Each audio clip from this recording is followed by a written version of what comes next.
Welcome to Fantasy Focus. Today's podcast is presented by Geico. You can download Fantasy Focus wherever you get your podcast. Happy Friday, September 3rd. Field, Matthew, Stephania, and Daniel all here as we are in the final week before we get into the regular season of the NFL. We're less than a week away from actual football. From real football. Daniel, from NFL always football. there to spice things up. We got a huge show today. You know why it's huge? I don't know. We got two fantasy stars. royalty on the show. Yes, we will have a fantasy royalty interview, and we also have fantasy royalty on the show every single day. That's Stephania Bell, and today is the Stephania Bell injury update show. Nobody, and I mean nobody, not one single person in the world does their job at a higher level than Stephania, analyzing injuries. We cannot wait to get all the latest, because there are a lot of players that either had health issues last season that are still lingering or have dealt with something this preseason. We'll get all the intel from Stephania. But first, Matthew, you may notice that right now, one of us is wearing a T-shirt that is of the school of a team that has a chance to be excellent in football this year. Excellent, I tell you. That's correct. The fighting Jeff Hafley's of Boston College, baby. Yeah. What can you tell us about why we're all wearing college gear? So we are celebrating College Colors Day, which of course means I'm repping Syracuse. Yes. I went to Syracuse. I don't really want to say the year. It was a long time ago, but whatever. Go Cuse. And of course, I don't know if so anyone that's watching at home or watching on the feed, I'm also, and I grew up in College Station, Texas. My dad's still a professor at Texas A&M University, so I got a mug here trying to celebrate both them. But in essence, the 17th annual College Colors Day takes place today, September 3rd, as an unofficial kickoff to the college football season. Field Yates. College Colors Day, an annual call for fans everywhere to unite and throwing their fandom and celebrate the passion and tradition unique to college. So we're asking everyone to show off how you're repping your school on social media. You can use the hashtag College Colors Day. And Field, you're wearing Boston College.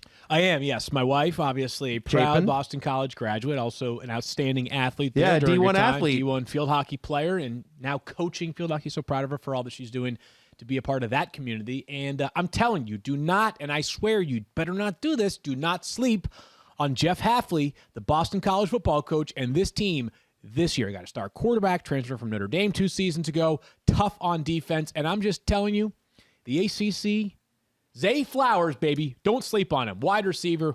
He'll be playing in the NFL just a couple of years from now. This is me not sleeping on him. So, Stephania, was it tough deciding the 8 billion schools you've gone to who to rep? Well, You just think it was, but I figured since Miami is playing in a huge game against Alabama, I'm sure Alabama is nervous, shaking in their boots. That is the opener this weekend, Miami, Alabama. So I'm here to support the U. Can I have an impersonation from you, Plus, Matt? it's an injury show. Yes. And I did get my physical therapy degree from the University of Miami. So I Interesting. thought maybe that would be, symptomatic. You might be good today, finally. Yeah. No. Daniel, you take that back right now. Oh, please. She can come at me from the top rope, but when I come at her one time during the entire preseason, Yep. I'm Yeah. the bad guy. Pretty much. Yeah. Pretty much. All right, well, thanks Welcome for- to the world. Daniel. And Let's play some trivia, but Daniel. why are you who are you repping, I'm repping Daniel? Central Michigan University. I grew up right down the street from Central Michigan. It's about 25 minutes from where I grew up in Midland, Michigan. So, big CMU fan. Go Chippewas. So a couple of things here. Chippewas. Our producer, Matt Harrington, notes this, and it's actually a great point. So we have this really cool thing at ESPN. There's a walkway that leads into the cafeteria, and on the top and the bottom of the walkway, there's a panel. Yes. And you can touch any of the 117 Division I football programs. I know they don't call it D1 in football, but the point is, any of those 117 schools, you touch the logo, and it plays their fight song while you're walking up or down that ramp. I am told by Matt that Central Michigan has a tremendous fight song. Also, Daniel, we played a little game of trivia yesterday involving Central Michigan. Who is probably their most well-known NFL alumni? Who would you say is the most well-known Central Michigan player? Antonio Brown. Right. I would agree with that. They did have a number 1 pick as well in Eric Fisher back in 2013. Sure. But for one season, Antonio Brown shared a locker room with another future NFL star. Do you know who that is, Matthew?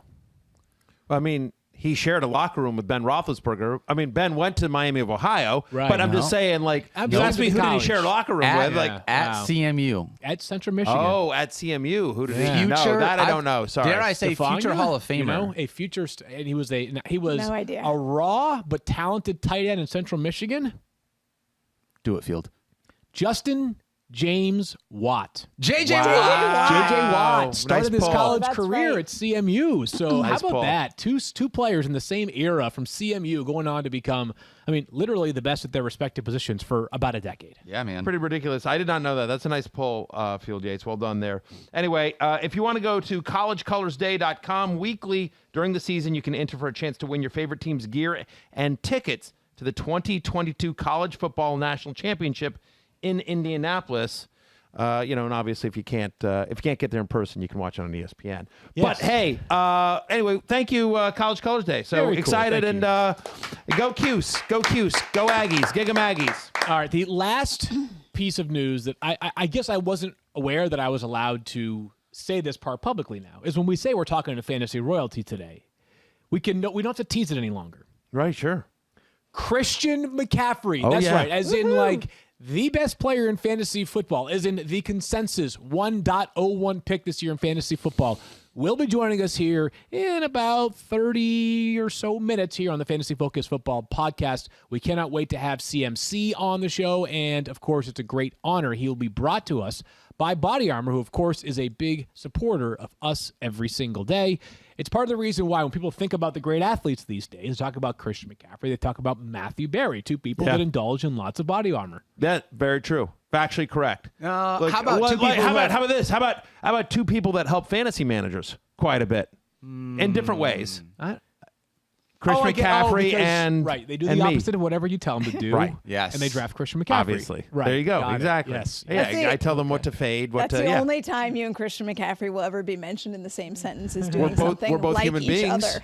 We're both human beings. Yes. It's questionable. Right? Exactly. You know, we both breathe air. We have a lot in You common. have goo in your knees. Snickers. I do have So snickerdoodles. we can't say Yeah. for sure you're human. But since it's college fair. day, Yeah. let's give a shout out to Stanford. Christian McCaffrey's an alum of Stanford. Yes, he also is. in the Bay Area. And my dad worked at Stanford, so gonna I got a say, yes. connection to Stanford because, of course, I do. Yeah, of course you do. Stephania has a connection to every single college that ever existed. Right. I thought Stanford was the city about 45 minutes southwest of us here I in was just Connecticut. gonna say that. Is that Yeah. not? My oldest son lives there. Yeah. Really? Stanford. It's Oh, but Stanford. it's It's Stanford. Yeah. Yeah. And my wife grew up there. My wife Really? grew up in Stanford. How Yeah. about that? Stanford and Your wife. Stanford, Stanford, both Connecticut. doing big things. Our wife, Stephania, me and you. Our wife. Yeah, Let's be exactly. clear. All right, let's get into the injuries, and we start with quarterbacks. Seems like the only place to start. And Stephania, we have been talking about Dak Prescott basically every offseason for the past three.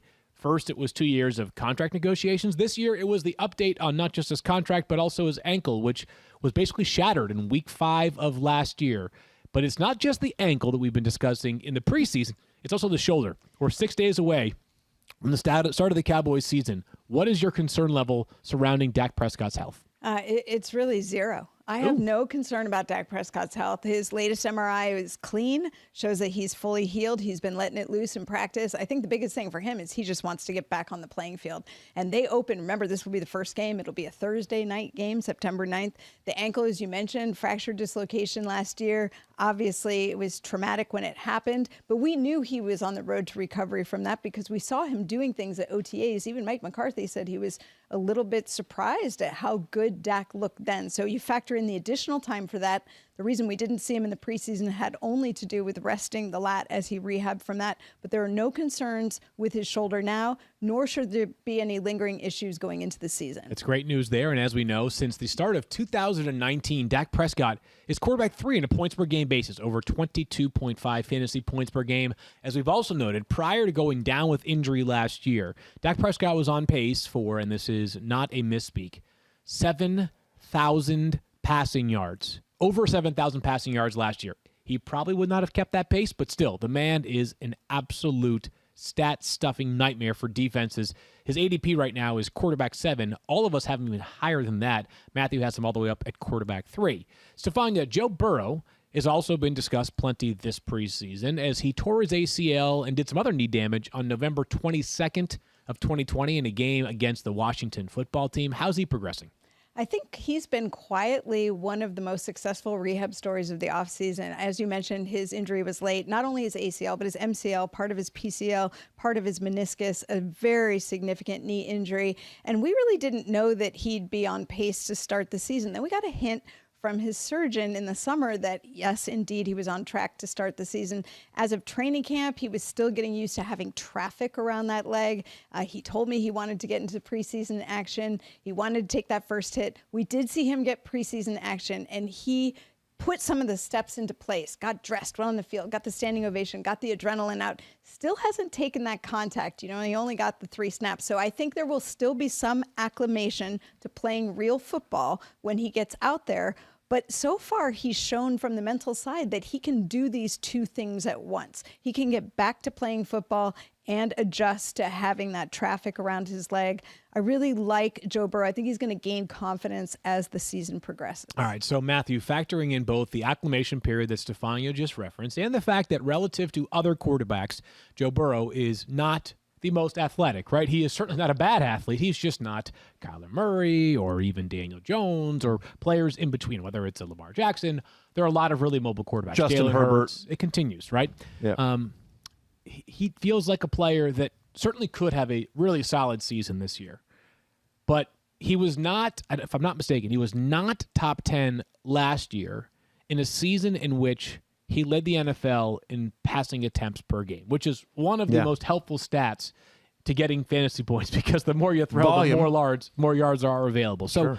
I feel like he's probably on the outside looking in terms of a quarterback that you'd feel really good about walking away with as your starter in a 10 or 12 team league. Feel any differently about that?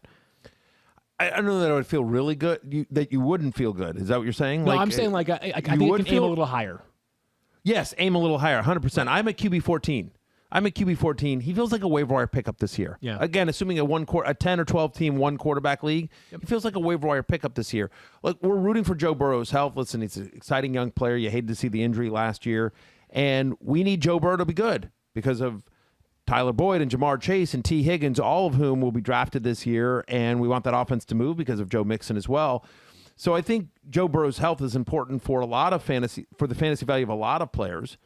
But yes, if he gets the same kind of volume he got last year, and he was a quarterback that was somewhat mobile in college, again, yes, is he Josh Allen, Lamar Jackson, Kyler Murray? No, he's not. But like pre-injury, could he have been like, again, Justin Herbert, who had 5 rushing touchdowns last year? Yeah, like I feel like he's that level of mobile, and so hopefully he gets comfortable with the knee, that he feels confident enough that he runs at least a little bit, and that he gets the same kind of volume. But at the moment, to me, yes, I agree, he is on the outside looking in terms of starters in 1 quarterback leagues this year. One more injury update, or health update, I really should say. That involves Ryan Tannehill, Stephania, who for about a week now has been on the reserve COVID-19 list.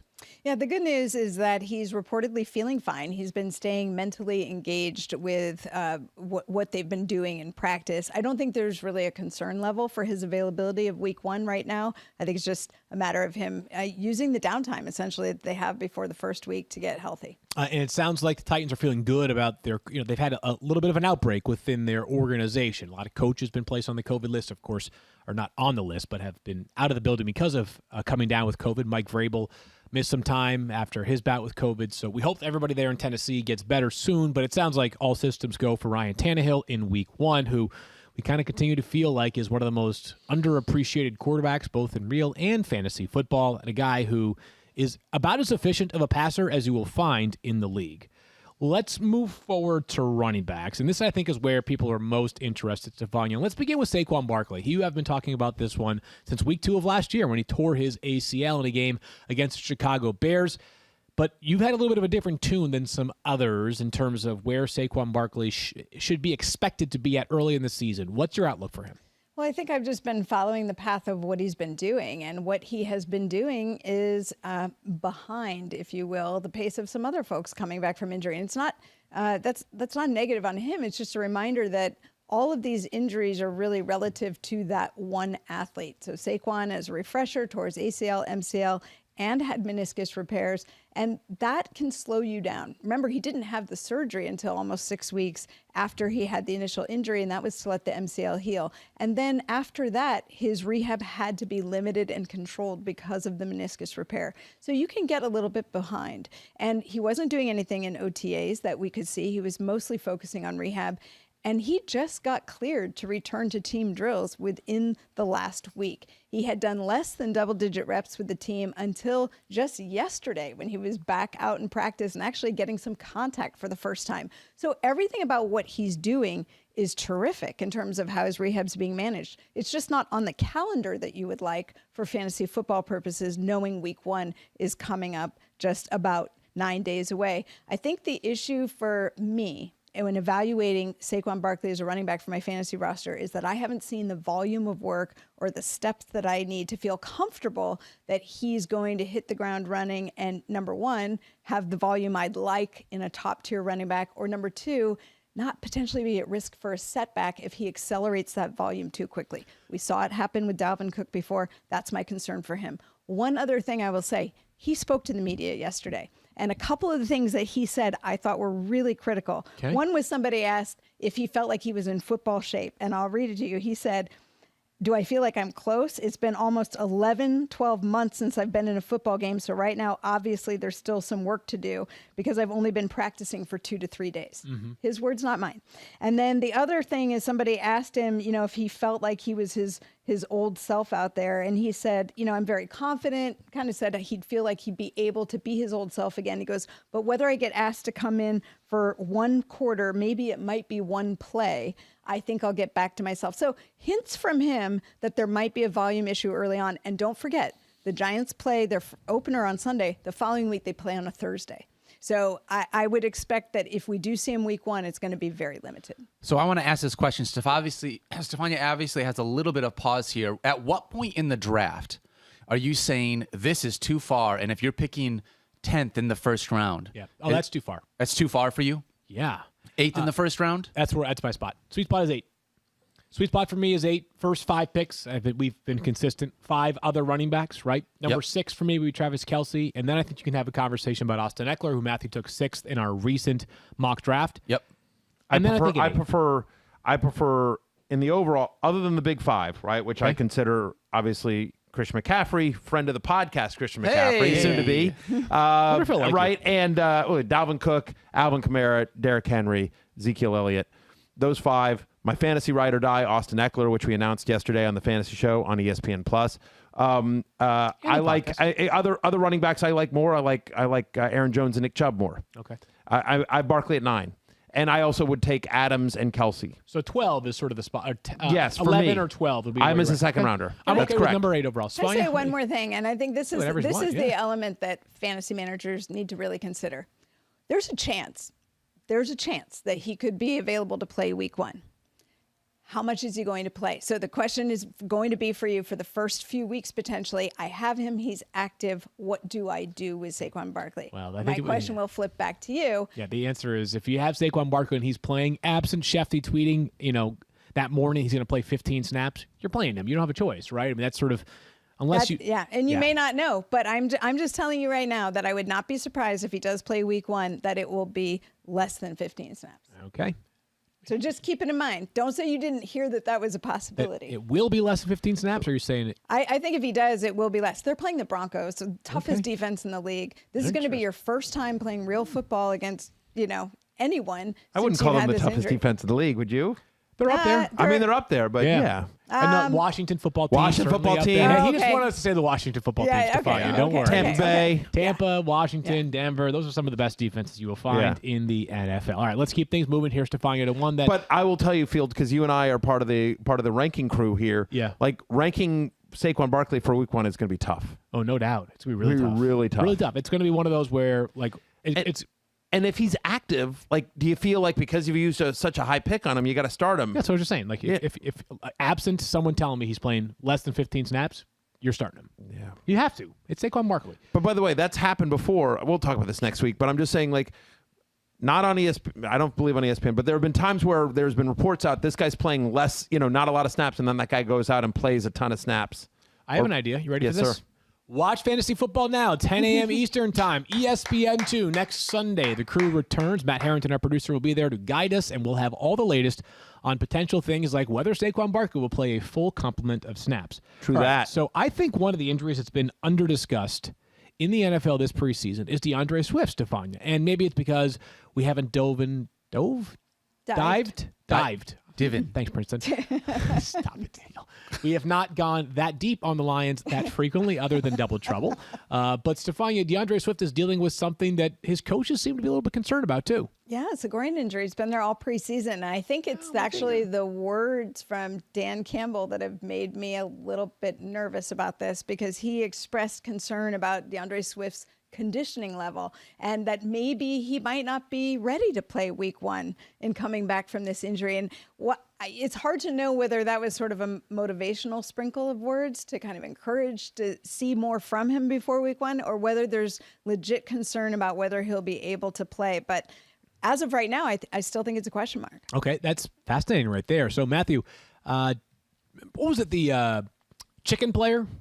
Nervous bird? Yeah. Chicken. So, I believe it was Urban Meyer. Jim Harbaugh. Oh, Jim Harbaugh. You're right. Yeah. Jim Harbaugh. When I was getting Michigan Ohio State mixed up. Sorry. That was a nice. I know. Fans were like, "Oh, you thought you were going to Hey, Meyer." party Here's what it was. I thought My favorite I thought Washington football team quarterback is Tony Romo. Yeah, exactly. I'll tell you that Listen, much. I thought for a second there, what happened is I had a brain fart moment there where I just thought college coach, Big Ten, and I link Michigan and Ohio State in my mind, obviously, because of such an intense rivalry between those two schools, of course. And so anyway, for whatever reason, Urban Meyer instead of Jim Harbaugh. You were correct. It is Jim Harbaugh when he was as coach of the Wolverines. He said basically that he didn't want any of his football players to eat chicken because chicken's a nervous bird. Right. And so I used to do this year I didn't do. Right. It's a great quote. And so when I would do my 10 list of 10, and I didn't get a chance to do it this year. It's a long story as to why. But and we did 100 facts. But I used to do my 10 chicken players. That made me nervous. Like, do I think they're good? Yeah. Should they be ranked where they are? But they make me nervous. Saquon would have been one of my chicken players this year. How about DeAndre Swift? DeAndre Swift is actually not one of my chicken players. I just drafted him last night. Yeah. In our show league because stupid secret squirrel over there, not secret squirrel, stupid squirrel over there, had the pick ahead of me and kept snaking me. Wait, I'll tell you what he did to me. He took Chris Carson from me. He Scott Clarked me. He doesn't like Chris Carson, but he knows I do. So it was just like, oh, Matthew needs a running back. It's coming up next here. It was a super flex league, so we're in the 3rd round. Chris Carson should have fallen to me. It's still well above his ADP in a super flex. But I gotta tell you, this one, stupid squirrel, just is like sniper squirrel. My girlfriend Rosie and I were driving during this draft, and as soon as the pick came up, I turned and looked at Rosie, and she doesn't know what's going on, and I was like, Matthew's gonna be pissed. Watch this.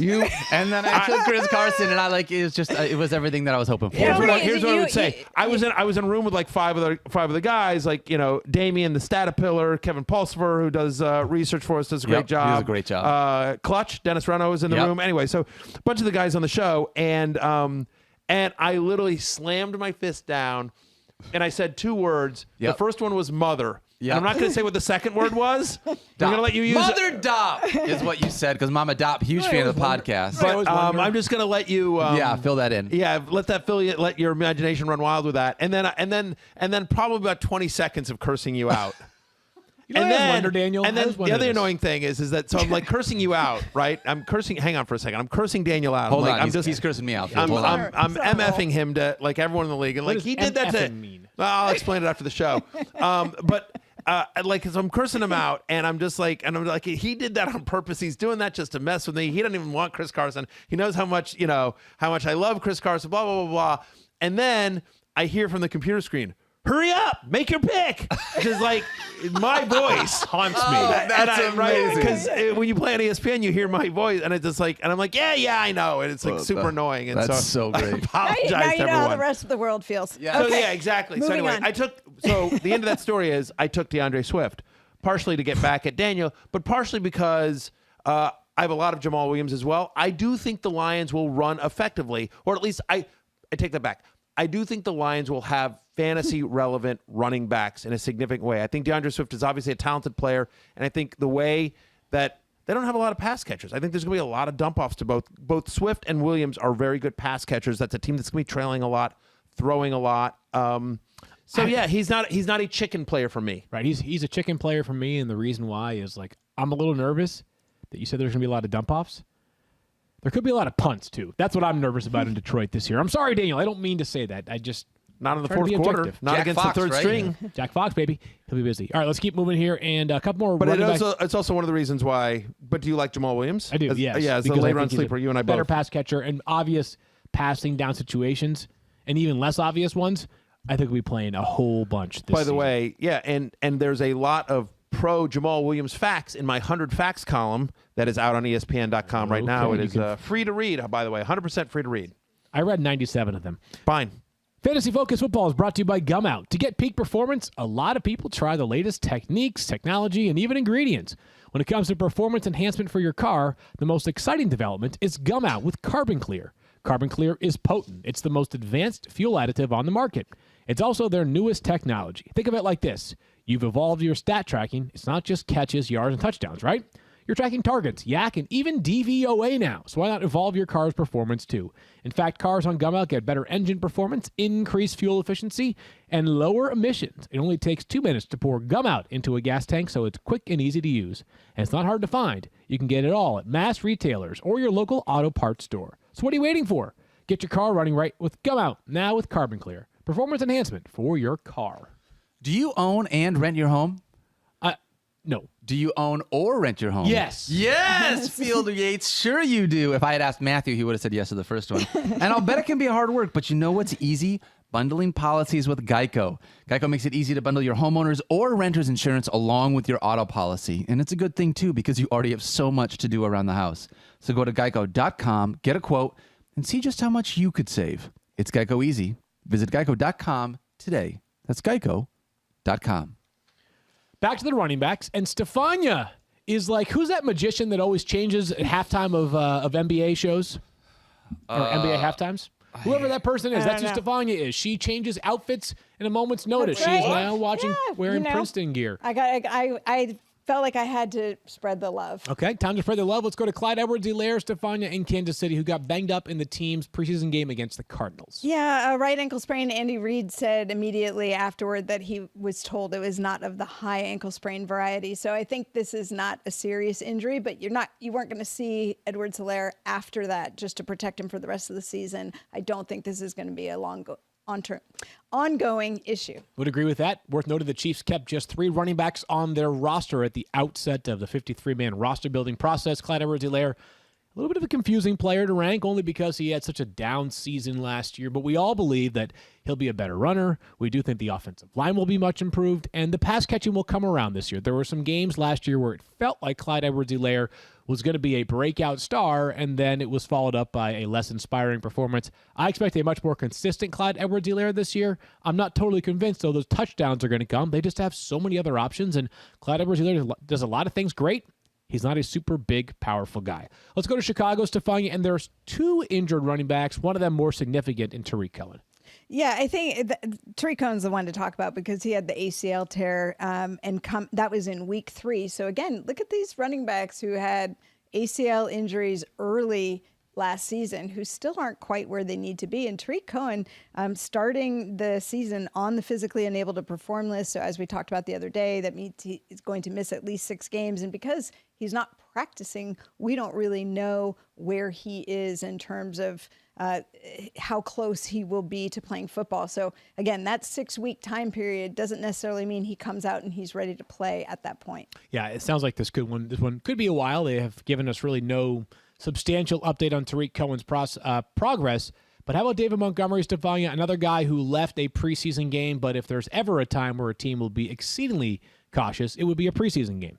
Yeah, I think that they feel pretty good about David Montgomery's health. It was just a question of keeping him away from anything further in the preseason. I'm in on David Montgomery. I think he's going to be a much better player than some believe.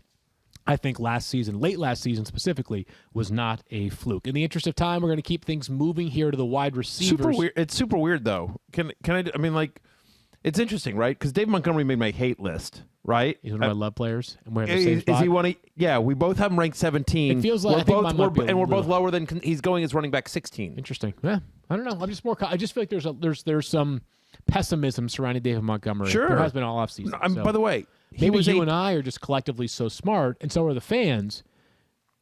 Right, but like, isn't the pessimism baked in? Like, I mean, this is a guy that was a top 6 fantasy running back last year. mean, I guess. He's going. He's going I don't at 16. speak ill about him. Do you guys? You both have him at 17. Yeah. We both have him at 17. Do you want to do a board bet and On anything him other being than RB 17, you both lose? Good Okay, idea. that sounds like a good board bet for me, guys. How about you? I like that Okay. nod. Wait, Okay. I want to be in on the. Yeah, okay, they all right. both lose. Yeah. I'll tell you what I'll do. How about this? How about these apples? How about them apples? No, these. These. Okay. How about these apples? How do you like this apple? Yeah. Is that what the line was? Yeah. Yeah. Yeah. Do you like pears? How about this pear? How about right. this I think pear? that's the Right. line. How about orange because you're from Syracuse? or orange? Yeah. Exactly. There you go. Nice. Well done. Wow, nice. Well Field. done. Nice pull. I say DeAndre Swift has more fantasy points this year than David Montgomery. I just injected that one right into my veins. I say David Montgomery has more fantasy points this year than DeAndre Swift. Put it on the board. Put it on the board. So much better than the drop. You just We doing got- that. I know. That was that So good. Daniel is the only person who wears Croc boots or Ugg boots, excuse me. I guess it's now September, but it makes them look so awesome. You are the Tom Brady of ESPN.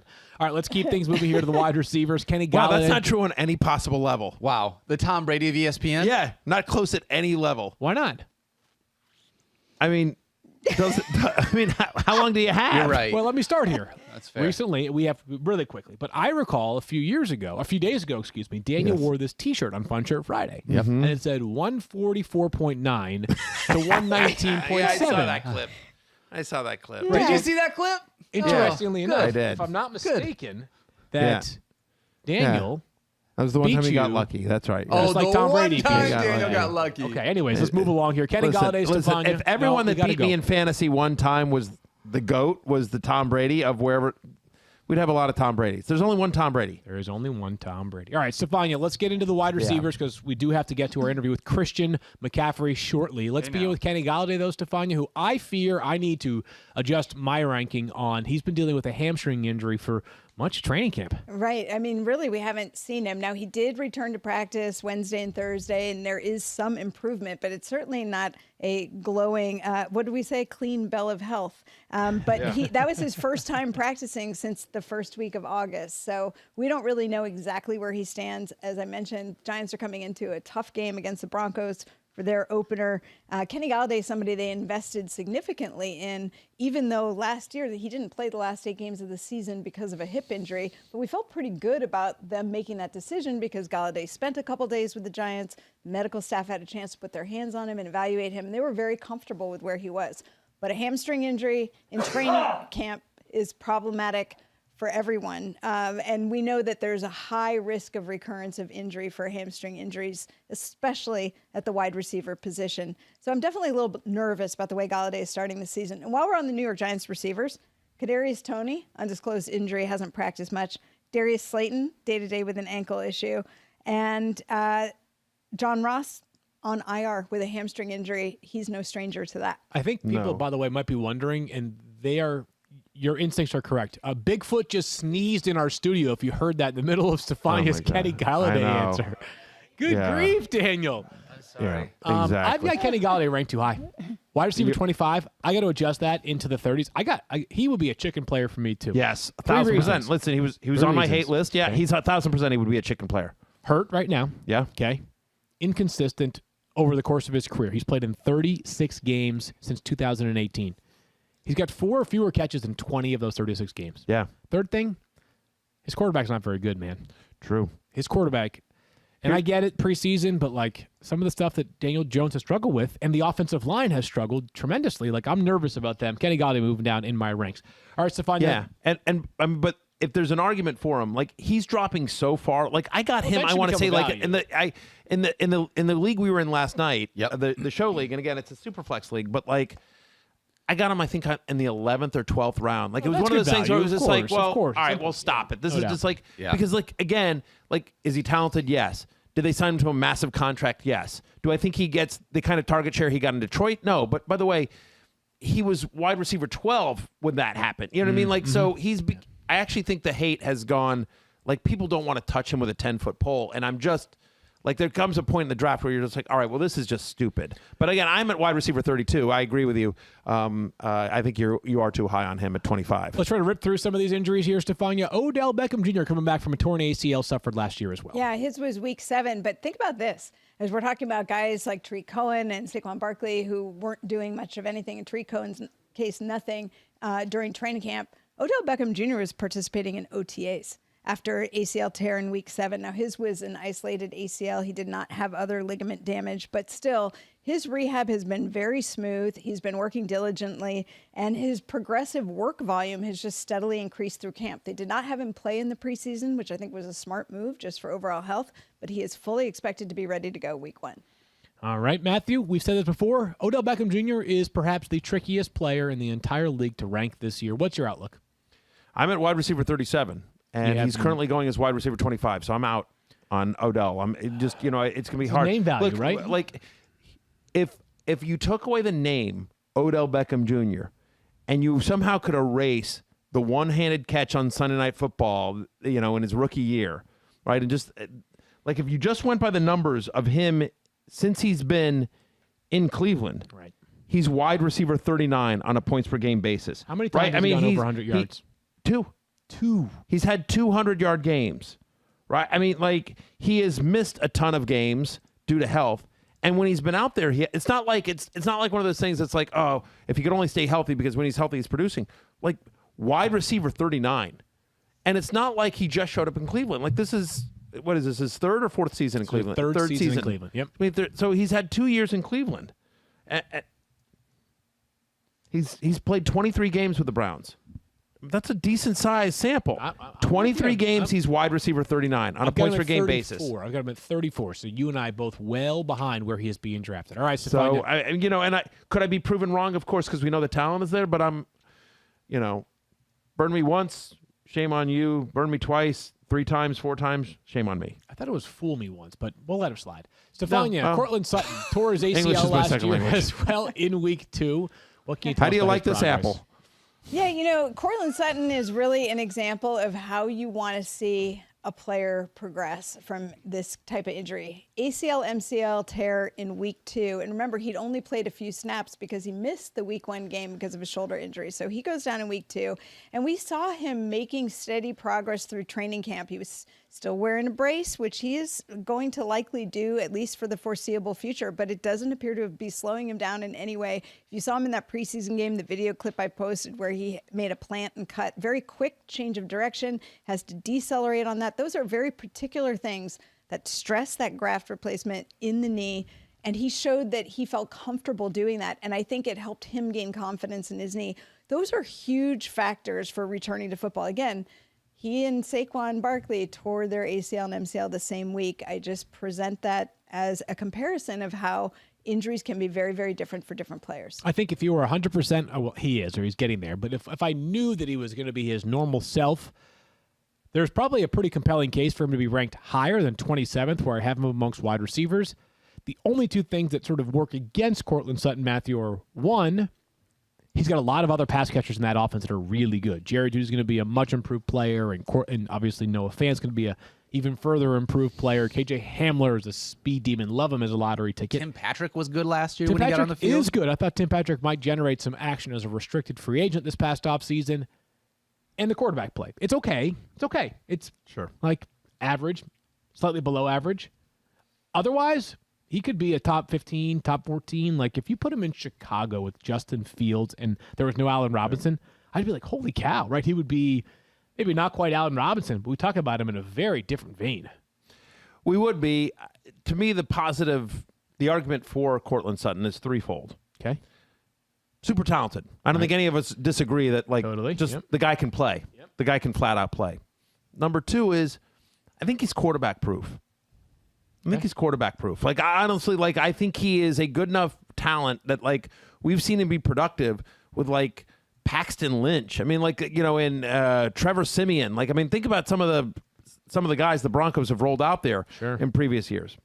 And then the third thing here is that while Jeudy may get more volume, who do you think ends up the year with more touchdowns? Assuming health for both guys. Yeah. I'd argue it's Cortland Sutton. Yeah, it's I think close. it's just a bigger red zone target. Flip a Like, coin, yeah.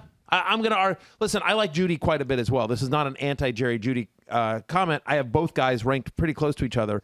But I just think when you go to drafts, Jeudy has a lot more buzz than Cortland Sutton. I think Cortland Sutton might be the better value I right think now. his ADP is actually a little bit ahead of Jerry Jeudy's, believe it or not. Really? Yeah. That's so- a mistake. Well, they're very close if it's not ahead. So I think players. He's currently going as wide receiver 31. He's going in the 9th round. Yeah.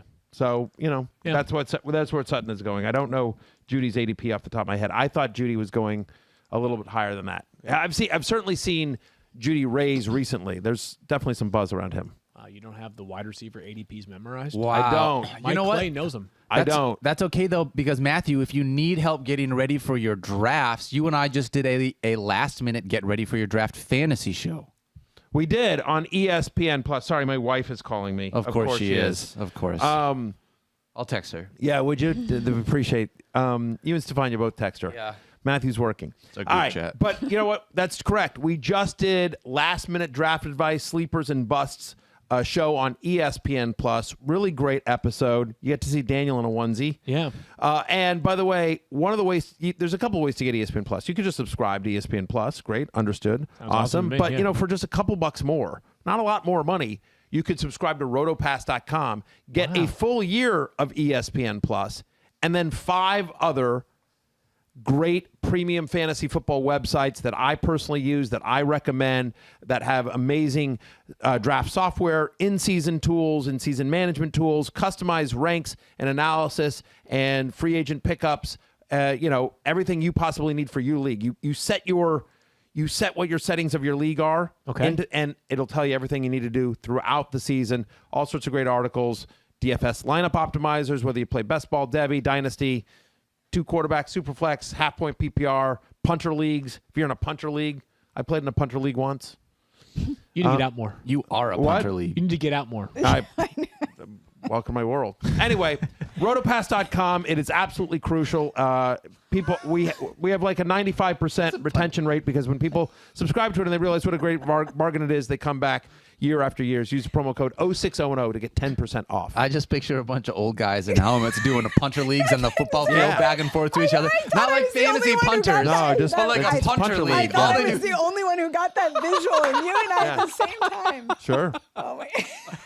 A bunch. We should do a punter league here on the We show. should do a punter league. Oh, my gosh, man. it's All right. terrible. Okay. We let's- need to serious. we have 5 need- minutes yeah. until Christian McCaffrey joins us on the podcast, and we got a couple of ads to read before that time. So, Stephania, here's what we're going to do. We're going to let you just rip through these injury updates, give us as much context as you can, and we'll react with whatever time we have left prior to the Christian McCaffrey interview. Alrighty, so let's start with the grouping of wide receivers. You've already sort of know, but we're going to reiterate. Michael Thomas on the physically unable to perform list after having ankle surgery in June, had a very significant ankle injury. The good news is now that he's had it repaired, he should be great and not have setbacks once he comes back. We expect that he may be back in week 7 after the Saints bye week. On the Jags, DJ Chark and Marvin Jones both out with injuries. DJ Chark fractured his finger, had surgery in early August, missed most of the preseason. Marvin Jones had an AC sprain in a preseason game. I think it was the second preseason game.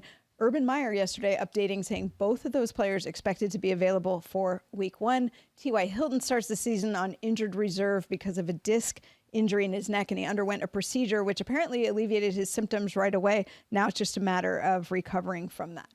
Okay, that's good. Well, that's good information. We'll see on Michael Thomas in terms of the updates, Stephania. How about Marvin Jones? Excuse me, DJ Chark and Marvin Jones in Jacksonville. Oh, yeah, I just did that. Okay, sorry. But that's Michael okay. Thomas, That's Marvin okay. Jones. That's normally a I got Matthew a thing. text. I know. was like reading it, and I'm like, oh, crud. I thought Matthew's you were wife both on texted at the same Field, and he time. tried to You know what, Field? How respond. about Field? Why don't you just toss me to the tight ends? I'll give you a Stephania, couple let's go tight to the ends. tight ends. Tell me All about right. those. Let's start with Evan Engram. But the Giants are really dealing with issues with all their pass catchers. Evan Engram had an ankle/calf injury. We haven't been made aware of much of the details, but Joe Judge saying that he, I think the words he used were a gray area.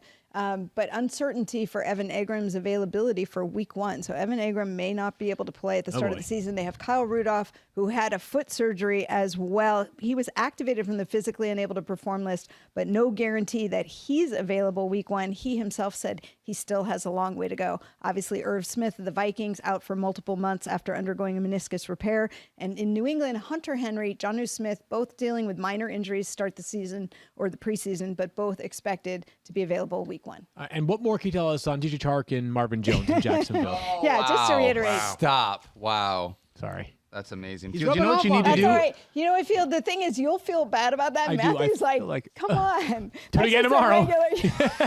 It's Tuesday. Yeah, that's right. Don't All worry. right. Look, all I know is I'm still waiting to hear about Marvin Jones and DJ Chark. Can someone... For the record, it's actually not Tuesday, just because I wanted to make sure I okay. corrected that for you so you don't like show up to something that you normally do on Tuesdays. Okay. Like, what do you do on Tuesdays normally? Bowling night or something? Yeah, Yoga? Sure. That's what I do on Tuesdays. Darts league? Normally on Tuesdays we do Punter we do the podcast, we do rankings and in season, and then I set waivers for like 25 different leagues. You need to get So more. important. Yeah, and then I usually start in on writing love hate. So What you really should be doing, though, is going to the gym. oh, But you want to get in shape, or you're having trouble staying motivated? why Make do you always fi- look at me during that? Because you literally need to get into the gym more. Wow. Make 5-hour energy Or shots once. part of your lifestyle and get the energy boost you need to get fit. We all know you sometimes do not want to go to the gym, or literally never want to go to the gym. Just take a 5-hour energy shot to give you the feeling and alertness so you can get to the gym. With 0 sugar and a convenient portable size, it's the perfect pick-me-up for getting stuff done. The 5-Hour Energy website has flavors galore like watermelon, tropical burst, cherry, peach mango, and more.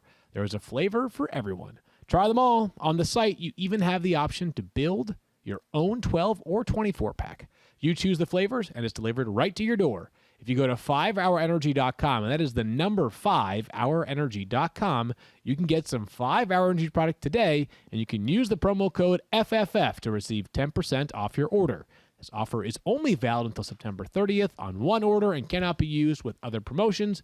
The code is not good on subscription or orders. Go to 5hourenergy.com today. Do you ever feel like you want to punch something? No? Yes. Yes. Fight Camp brings the boxing and kickboxing gym right to your home with full body workouts that you'll actually look forward to and a freestanding punching bag that can take your hardest hits. Fight Camp is made for beginners to experienced boxers who want to box from home, with several different paths you can follow that teach you the skills along the way, paired with workouts to reinforce your new learnings. There's also new content being released weekly that covers a range of easy to advanced. It comes with all the gear you need in the box at home, including a freestanding punching bag, boxing gloves, quick hand wraps, and their unique punch tracking sensor that... Why are you looking at me like this? Stephania is so excited about it. She wants this so badly. With a unique punch tracking sensors that challenge you to hit minimum amount of punches each round and allow you to track your boxing and kickboxing journey so you can see all the progress that you're making. Fight Camp uses new tech that tracks each punch that you throw in order to measure speed, volume, and output so you can follow your progress, push yourself to compete in the community leaderboard, and challenge others to do that, as well as you versus you on the new Versus mode. You can pay for your Fight Camp over 24 months for less than the cost of a boxing gym and get it right away.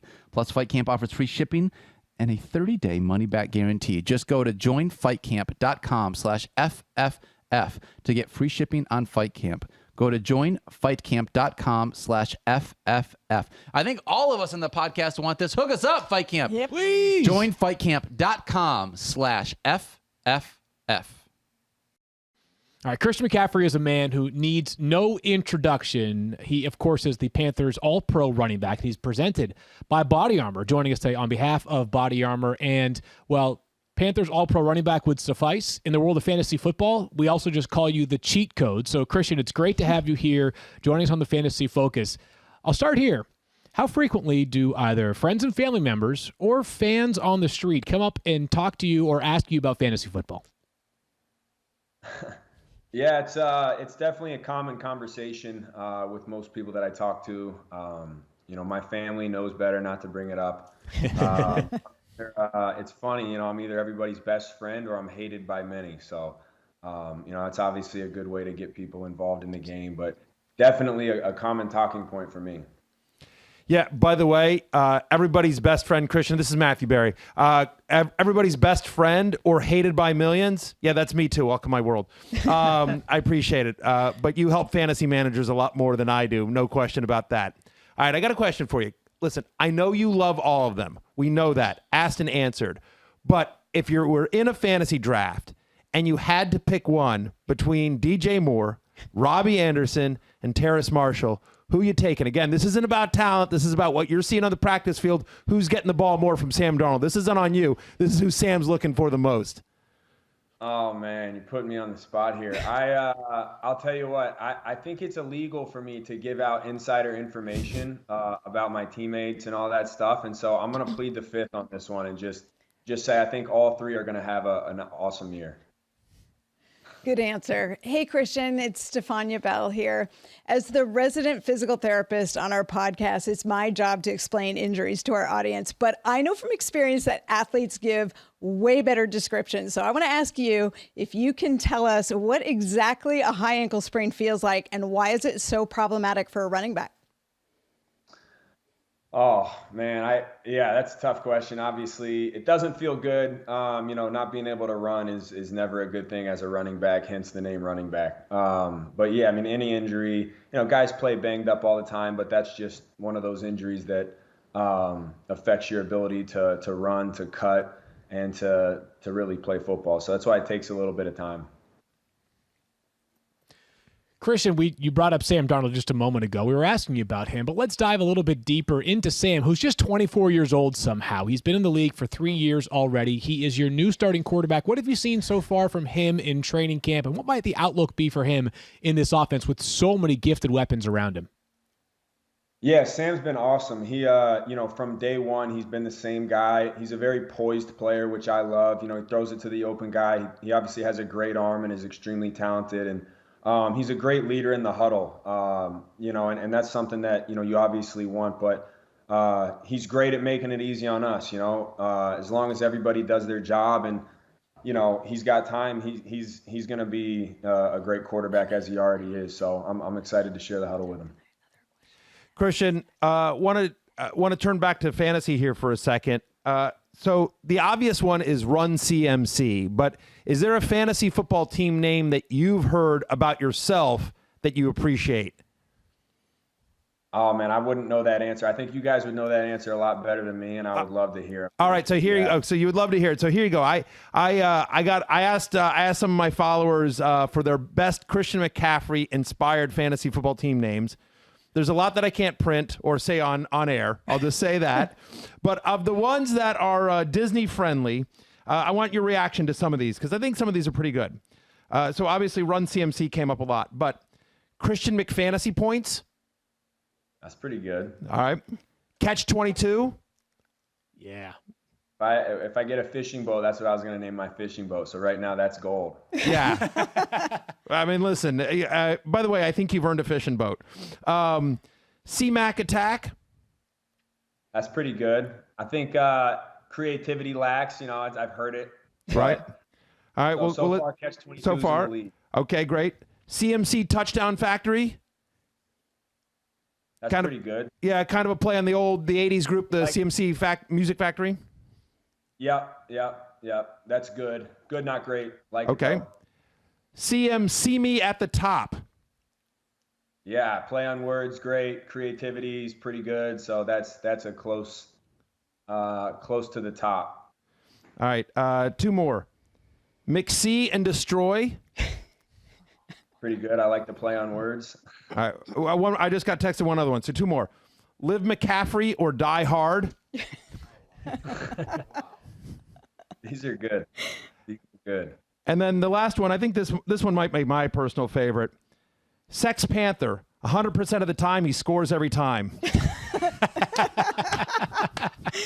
might take cake. Obviously, Anchorman, one of my favorite movies. I think it's 70% of the time, but I like 100% of the time better. Yeah. I think 60% of the time is what Brian Fontana says. But yes. But we agree. 100% of the time, you score every time. All right. Just for, the purity of the show, I'm going to stick with Catch-22 because I know you like that one. Your background as a multi-sport athlete is well documented, as is your training regimen. And my question to you is, coming off the year that you had where you said, you were just unlucky, how did you change or alter your training regimen, both physically and mentally, coming into an 18-week season? Yeah, I think, anytime you get hurt, I think one thing guys do that is sometimes overreact, and I didn't want to do that. I've trained a certain way for a long time now, and I've had a lot of success doing it. Sometimes it just doesn't work out. That's the way it goes. It's football. Guys get hurt, and I think you don't try to reinvent the wheel. And obviously, I don't even like talking about injuries. I actually hate it, just because I'm so moved on. It's not a good thing to think about, and so I'm just continuing to move on, and I feel great right now. But part of it, I think, is just obviously there's physical preparation and being able to, approach training in a certain way and physically feel ready for the game. And that's where, training, your diet, your sleep, your hydration, obviously why I'm here with Body Armor, which is a brand that has been so good to me and so great for me in my training. But also there's the mental preparation, which is, knowing your position, knowing defenses, knowing your, the playbook, all that.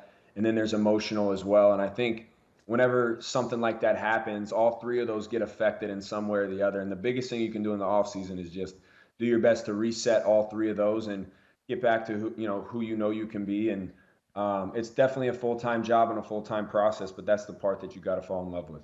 As we mentioned earlier, Christian, you are joining us courtesy of Body Armor. And you may not know this. I've got a bottle of Body Armor in my hand right now. And an essential ingredient for being a great podcaster is drinking Body Armor electrolyte-infused water. What can you tell us about the importance between your relationship with Body Armor and your fitness, your wellness, and your ability to be at your best on Sundays?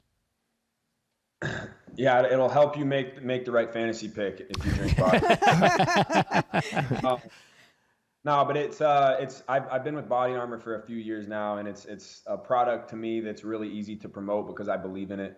Obviously, my health is very important to me, and so everything I put in my body matters. From the water, from the electrolyte drinks to the to the food, etc. So Body Armor is a brand that has no artificial ingredients, very low sugar. It has no it's a drink for me that I can drink pre, during, and post training or practice, and so it's just a better for you sports drink in my opinion, and it's done wonders for me, and I feel good drinking it. Christian, I love to hear that because all of us are in a dynasty fantasy league, which is where you keep players on your roster year over year over year. You can keep a player for their entire career. And I personally have Christian McCaffrey on my dynasty team. So thank you very much. Want you on the field, helping the Panthers win, helping me win.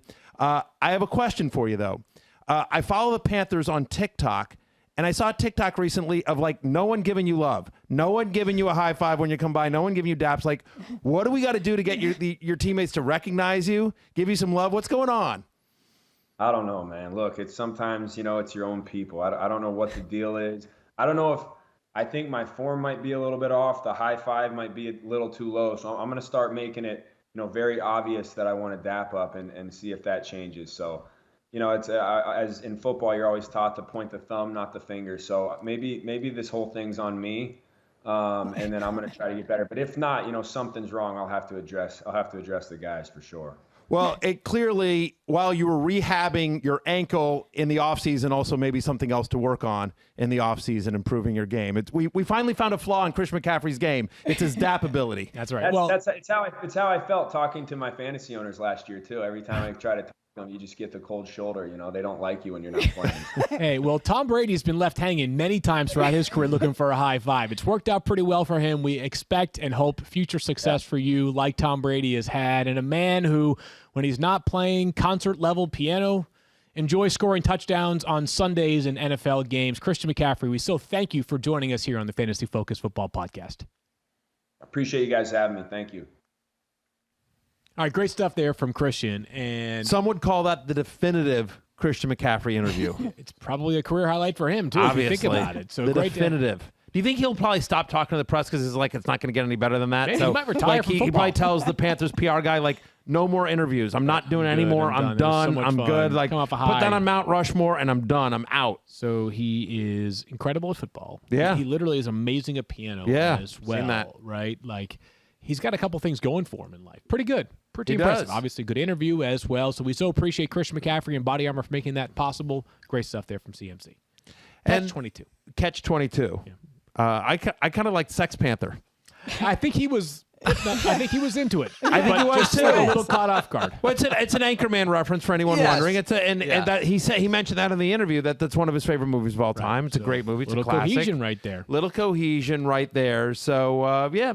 It's, anyway, listen. He's the consensus #1. We're all excited, and I think it's a testament to his ability that after a disappointing year last year for him and the Panthers and fantasy managers, that everyone's just like, no, he's still the clear #1. Stop it. No What are we doubt doing? about that. All right, so a great show, and Stephania with excellent insight as usual. That's going to do it for today's Fantasy Focus Football Podcast. There is no show on Monday. We'll be back on Tuesday. Actually, I will not, but the rest of the gang will be. I'll talk to you guys Wednesday. For everybody else, Matthew, Stephania, Daniel, they'll be back on Tuesday talking about players that are on your waiver wire, but should not be on your waiver wire right now. Yeah. So, hey, enjoy your happy, healthy Labor Day weekend. Yeah, everybody. have a great, happy, whatever. Just have a Labor Day weekend. And Don't labor that much. No, don't sweat it too much, like I just did. And by the way, go BC. Good luck to the Eagles. Colgate tomorrow, baby. Go Cuse. Miami. Go Chippewas. Go Go Hurricanes. Go Princeton. Go Aggies. Giga Mags. All right, for all of us here, have a great holiday. We'll see you on Tuesday. Peace out.